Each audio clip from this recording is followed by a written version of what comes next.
Hey everybody, welcome to My Green Pets. I am here with Dustin from Here But Not up in Calgary, Canada, I believe. Yep, that's correct. And we're going to do something a little different today. In the past 6 months or so, my carnivorous plant collection has gone from 0 plants to about 10 plants, and several of those are Nepenthes. So I've got Dustin here today, and Dustin's been growing Nepenthes for quite a bit longer than me. And I was hoping that we could just chat a little bit about general Nepenthes culture, maybe touch here and there on how it's different from orchid culture, and why Nepenthes are just really cool in general. So, Dustin, welcome. Thanks for joining me today. Yeah, thanks for having me, William. Honestly, I'm so excited about this. Nepenthes is where I started into plants before orchids. Okay. So it's kind of nice for me because it's come full circle. What do you first notice? I mean, if someone says, well, you can grow Nepenthes and orchids side by side, right? I mean, the answer is pretty much yes. Honest, probably, yeah. Like they honestly, so there's a photo that I saw from Jeremiah where he has he's in situ. There's like Nepenthes and then a Paphiopedilum Rothschildianum, like growing in the wild side by side. So Yeah. from like the conditions and and the things that we're trying to target, yeah, they're pretty similar. And I think that like in terms of potting media, light, all of those things are pretty close. Okay. I don't actually grow them side by side though. I baby the Nepenthes, like they're in a terrarium that has like it's all enclosed and the humidity is really high. And you can see that the orchids get like 30% They humidity and get apartment whatever. conditions. Yeah, exactly. Well, then that's interesting because I've heard more than one grower say that Nepenthes are actually easier to grow overall than orchids. I would bet that that probably depends on your experience with plants overall. Because Oh, because the approach is like a little bit different for orchids. That they need really like distinct cycles of wetness and dryness, in my experience. Like that may vary by individual species. But a Nepenthes is more like a typical house plant where the roots need to stay moist and it needs light to grow. And so there's like a yeah, it's more I like a think that tip when you're used to like houseplants in general, it seems like Nepenthes fits more into that keep it moist, don't let it dry out type of thing. totally. And there's even a guy like I think he's in California. I meant to check his name, but I didn't. He grows Nepenthes by a windowsill the same way that I'm growing these. He Mm. uses a denser potting media like that's based in peat moss and then perlite that's allows it to have drainage and structure. And the biggest thing for him is like the adaptation time so that the roots can establish to manage the water flow into the plant that for the water that's lost through transpiration, and he just grows them like by a window in low like regular house conditions. I I value these plants too much at this point because And some of they them are are totally just expensive. valuable in and of themselves, right? Yeah, and so I haven't pulled the trigger on that. But some of them, like I've got that the Raja Clausii cross. That thing is going to be way too big to even if it was the only plant in my terrarium, it's going to be too large to grow in there. So eventually, I do have a backup plan to start like experimenting and pulling them out and giving them that adaptation period. The problem that I have right now is that when I get plants, they come in and sometimes they have no roots. And if you try and do that, put it in room humidity, it's not going to be able to compensate and it's just going to end up dead. I'm going to start out by just showing you the three types that I have. So these are from Kujawa Orchids. Actually, I have three major Nepenthes growers within an hour drive of me, so it's pretty cool. Oh, that's so cool. Jeremiah lives about an hour and a half south. Nice. Nepenthes God Jeff lives about 30 minutes west, and then Yeah. Kujawa lives about 45 minutes south. So it's Oh, just those like guys it's have crazy. really cool collections too. Like I've It's seen them on Instagram. It's awesome. they're all focused on species and propagating species. And um, one thing that I didn't realize, I was like, why are these plants so expensive? Because I mean, you're talking about little seedlings like this, Yeah, $500-600, maybe even more, because you have to have a male plant and a female plant in bloom at the same time. totally. And it's And it's like, it can take some of those species like 20 to 25 years before you ever see a flower. So like in the realm of like what orchids are, I feel like they're for me, I think that they're more challenging, and frankly. Nepenthes is more challenging because of Yeah, the time than orchids. investment and Yeah. Because orchids I can get to specialized bloom conditions. from seed in like 3 to 10 years at most. Uh-huh. I love it. Yeah. Anyway, so this one is a stenophila or stenophila. Both of these are. And Sweet. this one is, I think it's a lowlander, and it's growing, all of these are growing in the same conditions in my orchid tent. So a high of about 28 degrees C, low of about 19 degrees C. Those are summer temps. Winter temps are a few degrees cooler than that. So there is a nice 10-degree day-night differential. Humidity is about 60% in there, averaging. Sometimes it's 90, like right after watering, and sometimes it gets down to in the 40s. Nice. But so far, this one it's really showing that incidence of what they call leaf jump. Yeah. You start with That's a great. little baby plant, and then suddenly one day it just comes out with a really big one. And so that's exciting because I think that's like a milestone to hit with an Nepenthes plant. Yeah, absolutely. Although sometimes it feels like watching paint dry, waiting for that to happen, because I feel like they sometimes they grow so slow. Well, that's good to hear because I'm noticing the different ones that I have, they do have different rates of growing. It is cool to see the pictures inflate. And I don't know, as an orchid grower, you kind of wait all year to see the flowers bloom. Yeah, But something like this, it's constantly putting out new pictures, and it's the same kind of joy that you get out of watching an orchid develop its bud and blooming every time it creates a new picture. So yeah, I uh, totally agree. I And the nice noticed. thing is, like the pictures each time, sometimes they're a little bit different, like as the plant matures, because initially they don't look quite the same. So if you get something that's like a seedling, you're like, well, this is what it looks like now, and it's going to look way different. This, Right. especially like Veitchii and the Veitchii hybrids, like super cool. That's what I was noticing with the next ones that I wanted to show you. This is it's Bongso by a cross of Rob Cantley and Densiflora. So I think these are all the big kind of frilly necked ones, kind of Yeah, yeah, vampire collar ones. And right yeah, on. so I got these as much smaller seedlings, and it's just wonderful to see each one getting bigger with each picture. And Mhm. I've been following advice that I read to put, I think California Carnivores is where I read it, to take a single Osmocote pellet and just drop it in the pitcher when it Nice. opens. Yeah, And it's a hybrid. Hybrids are supposed to be easier, more flexible, more adaptable. um, definitely.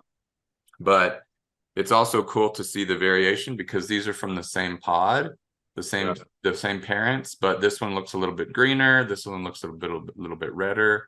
And as you say, as they get bigger, every time they open a new pitcher, they look different.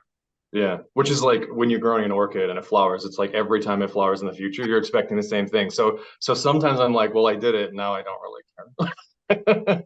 I see But what you mean. Yeah, you don't get that. It's not like, I mean, sometimes the first blooming on an orchid isn't that great, and then they can get some, but yeah, once they've gotten to that point, that's what you're going to expect every year, and you're just trying to get more of them, I totally. guess.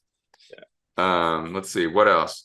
This one, I saw somebody post something on, it's a Nepenthes group on Facebook, and this one is called Nepenthes pervilii or pervilii or something like that. I'm not And familiar with it's that one. from the Seychelles Islands, and it's supposed to be very, very different. If you look at the like evolutionary tree of Nepenthes, it's supposed to be toward the bottom, like it's one of the founding members of the clan. So it's quite different in the way that it looks and grows. When you were talking Is it like about, a larger plant in its final stage, or do they have smaller pictures? Like what's I think the or pitchers can get up to, I don't know, maybe this big. oh, So not huge, but definitely decent. The vines can get like 30, 40 feet long. hmm, And they grow in direct sun up in the like on the mountainous peaks of two of these Seychelles Islands. And nice. yeah, it's Perfect for home conditions where you can grow 30 feet of vine. exactly right. That's in a 5 by 3 tent. That should be no problem. Yeah, totally. But that's the good thing about like you said, watching paint dry. It gives you plenty of time to think about that. And also, that's hoping that you even get it to that point. But Yeah, um, very. what you mentioned earlier about acclimatization of new plants. So it was very interesting the way that this was packed. It was kind of, the roots were kind of wadded in a ball of sphagnum, and then that was all wrapped in plastic. And then, when I got it, I had to really wrestle it out of there. And there were roots on the thing. So I potted it up, and only about 5 hours later, the one little pitcher on it had withered. And I was like, whoa, that is fast. I'm not used to plants reacting that quickly to a change Totally. in conditions. Yeah, I get the same thing. Like every time I get a new plant, I'm like, the old pictures will go. I still like, I don't cut them off or anything. I'll like put water in them just because they can pull water into the plant. But like I expect that it'll lose all of them. That's what was interesting, because there's this whole thing on acclimatization, putting a bag over them, slowly decreasing humidity. I didn't bother to read any of that stuff but then I Yeah. then I did give it a good soak, and the next day that pitcher had perked up again, like Awesome. the streakiness had gone away. Um, but yeah, it's growing a couple new ones, and I'm guessing that it's starting to get established. But yeah, I used a pinguicula mix that I had. It was just like sand and perlite, and then I put some granite rocks at the bottom there. And so anyway, we're gonna Right see. on. It looks like it's coming through. Honest, for a lot of my Nepenthes, I don't see like full establishment for probably 6 to 12 months. Like Really? like they establish and they start growing, but until I see continuous like progressive strides in leaf growth and size, Right. it takes like a full year. And I think that that's like we'll talk about this later, but I think it's because it has to do with the media that I'm using and the water. And a lot of the times, like I'll get a plant and I'll like look at the roots when I first get it, and I kid Yeah. you not, there's like two or three of them, Yeah. and then in 6 months, I can see the like roots growing, along the side of the pot. I don't know if we can see this here, but you can see some of the roots. Yes. Yes. Yeah, and So that's they're on like a black. They're species. like black roots. Yeah, and that's on a species that's or like hybrid that's not supposed to be very rooty. And so I think that establishment period is largely due to the plant like setting roots, which are just slow growing. Yeah, which is fine as long as I see growth and new things forming. If it's slow, slow and steady wins the race. So I'm happy about Totally. that. So that Yeah. one's kind of in it. And this one, this one attracted me because it was so different, and also because it has a reputation as hard to grow. So I was like, I that's want what the I hard to grow want. one. Yeah, absolutely. I'm not Uh, gonna lie. That's how I feel about the Nepenthes in general. I'm like, I want the ones that everyone's like, no, you can't do that in your conditions. yeah. You're like, yeah. So the last one, you'll like this one. This is a Raja by Edward Siana. And this was put together by Nepenthes God. So I've visited him and I've seen both of the parents. And the Raja pictures are this big, the Edward Siana So pictures. cool. Actually, let me run real quick. Here's one of the Edward Siana pictures. He gave me a dry one. What? So here's what they look like, That's so crazy. right? And the teeth are just ridiculous. I love that it's kept its entire structure and form, even though it's entirely dead and dried off. When they dry out, they just look exactly like they did. He has a stack of them that he just keeps, to just, and I kind of do That's the same thing with orchid flowers and stuff. But yeah, the yeah, fact that it just keeps those teeth so awesome. and the ridges and everything. And if you don't know what these look like, if you're watching, these are typically like a reddish color and a very bright red. This part is called the peristome, I believe. Yeah. So I, yeah, this species is the thing that like drew me in at the yeah. very Oh, it's the beginning. The Holy teeth, I Grail. was just like, whoa, that's so cool. It's like that was like when I was like have it had reptiles and stuff, and I was like, it's like a plant that's like an animal. Yes. And then I found out that they're impossible to get and they're expensive and they don't grow well in home conditions. And well, here we are. Well, I would love to have an Edward Siana, and I've um, Drew. I think his name is Drew Martinez at Carnivoro, a nursery in Texas.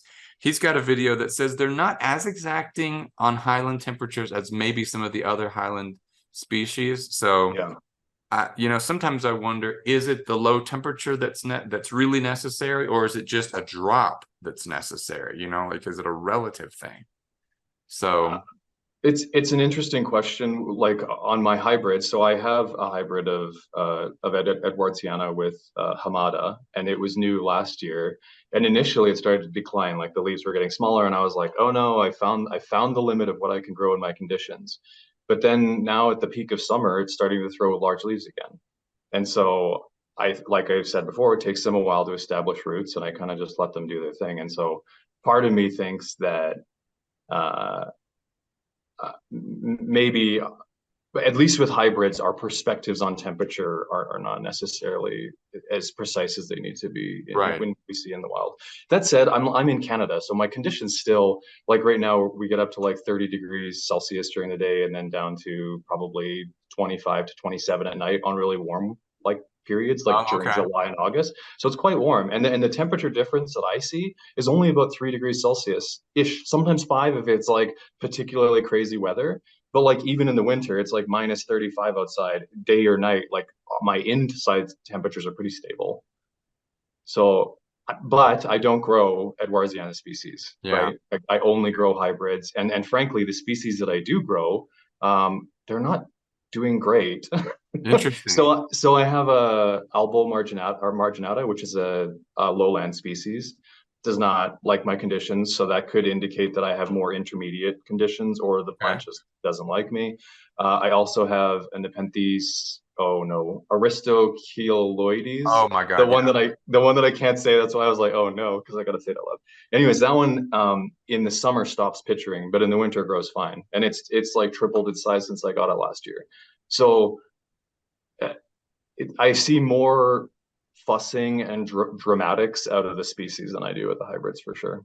Wow, that's interesting. Yeah. So I was hoping that even though I don't particularly like what I've seen the results of this cross, because Yeah, Edwardsiana is more like a vase-shaped pitcher and Raja is more like a urn shape. yeah, So when you get those, you kind of get this intermediate shape. And I'm all about hybrids accentuating the things you like about species, not blending them together and you just end up with this kind of. yeah. But I wanted to see if I could grow this thing. And what I noticed, first of all, was that it doesn't hold on to pitchers very long at all. Like it'll put out a new group, new growth. A pitcher will grow on it. After a few weeks, the lid starts to turn brown, and then another couple weeks, and the whole pitcher's turned brown. So I don't know if that's a temperature issue or if it just hasn't gotten roots established so that it can get water. Right now, it's just in sphagnum moss with just some orchid bark at the bottom for a little Yeah. bit of drainage, but So let's like talk about that a little bit because okay, the interesting thing about that is that Raja comes from serpentine soils that are a little bit more alkaline, okay, and it's atypical compared to a lot of Nepenthes in its natural requirements. Plus, those pitchers are pretty small, so I assume that you're probably not feeding them, which is it's hard to do when they're that small. I've yeah. seen some people get like a needle and actually inject it into the pitcher. I was told to do that. I actually forced a tiny, tiny granule of fertilizer into a pitcher, and of course it rotted and died within a couple weeks. It did not like that, but I'm hoping that maybe some of that nitrogen got into the plant before it killed the pitcher. Totally. So I wouldn't be surprised on some of those, especially the Raja hybrids, if increasing the soil pH a bit helps counteract that, or at least it facilitate good root growth. Because so like let's like dial this back and like explain where I'm coming from with that. I've been experimenting with pH for the orchids, right? And I tried doing different types of pH adjustment. I like really went like all the way out there and tried everything. I tried malic acid, citric acid, phosphoric acid, and even vinegar at one point. So you were And trying to lower the pH on the lower orchids. the pH because my tap water is about eight pH. I did Okay. not do this with the Nepenthes. This is only with my orchids. But the value that I found of this is as I continued experimenting with that, I started like destroying my collection. Things stopped like growing. And it's not like I was dropping the pH to like a 2 pH. I Uh-huh. was using like a few drops of these things to drop the pH to like 6 from 7.8. Right, which And is over time, rainwater, I think is around 6. yeah, yeah. And so over time, I started to see things creep up in my plants. And so I've actually stopped entirely. If I do a pH adjustment, it's like once every 2 or 3 months using phosphoric acid. And that's only on the orchids. But my point with this is that the acidity and the products of those things ended up really like affecting my plants slowly over a long period of time in a negative way. And it's only now, like a full year later, that I've stopped that I'm really seeing good progressive new growth with all of my orchids without any impact of the junk that was happening before. And Okay. so part of me is like, I wish that I didn't do that, but I have the You're knowledge glad. of like of what that impact was, right? Right. And when things decay, like bark and wood and things in your potting media, the products of that decay are sometimes like acetic acid, which Okay. is vinegar, right? There's some certain things like that. So when I was first getting into plants, I was like, I don't understand what people meant by sour soil or like old Oh, soil and why that's bad for plants. And now it like clicks and I'm like, I get it. So with a species like Raja that comes from alkaline soils that would constantly be buffering any acidity up, I could see how that would cause problems, potentially like nutrient availability issues in the soil if it's acidic. what kind of soil mix would you recommend for a Raja cross? So if it was my plant, what I would probably do is use a blend of inert media. So pumice, perlite, you could even use leca. If you're going to use leca, I would flush with any of these, flush them out really well because they do have salts and minerals that like Those are are the in the, little clay balls. yeah. Okay, Yeah, but we're talking about a tiny little thing here. I mean, you know. you can even get smaller ones, but like look how big the size of those grains are. Like Oh, the roots are just kind of reaching around them. yeah, they're enormous. And when I got Interesting. this plant, it was tiny. It was a little bit bigger than yours, but not much. And so the other thing that I do, same thing for orchids, is that I Tell us top real quick dress. what plant that is. This is Velosa by Rob Cantley. Okay. So a really neat hybrid, a novel hybrid, because these Velosa hybrids didn't exist like 10 years ago. I would. Um, and so on the top, I top dress it with either a little bit of sphagnum or grow cubes, which is like an inert version of sphagnum, Oh basically. yeah, it's like And what rock wool.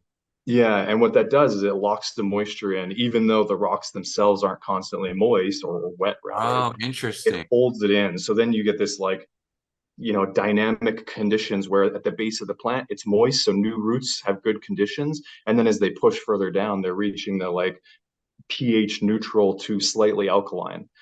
And what I do too is like regularly add a small amount of tap water, like 20%. And again, my tap water's slightly alkaline, Right. 7.9 Mine pH. is too. Mine's super alkaline. Yeah, and so by adding a little bit, and I wouldn't go too much, or maybe sometimes I'll flush with pure tap water if there's a problem, a plant that's causing issues. I'll soak it in pure water, tap water, and then rush distilled water through afterwards. But generally, like when I'm watering, I'm using distilled or a small ratio of tap water to distilled water, just to add the calcium and buffering capacity, so that the species that I'm growing, which again are hybrids of Velosa, Edwardiana, and Raja, Gotcha. like all alkaline type species or hybrids of those. And so far, it seems to be doing well. I've been growing all of my Nepenthes now in this collection for up to 3 years, and some of the newer ones, the more complicated hybrids, for about a year and a half to 2 or to 1 year. Okay. I wonder, I'm trying to think of something I could get in my local garden center that would fit that bill. I don't think you can just buy perlite. You can buy vermiculite. Is that inert? No, I wouldn't do that. Vermiculate's it's like a spongy material, so it's going to work more like pure sphagnum. Uh, Um, you should be able to order it online though, I would think, because I've found a few places that will sell like big bags of perlite and pumice. There's also akadama. It's like a I saw that it's for bonsai.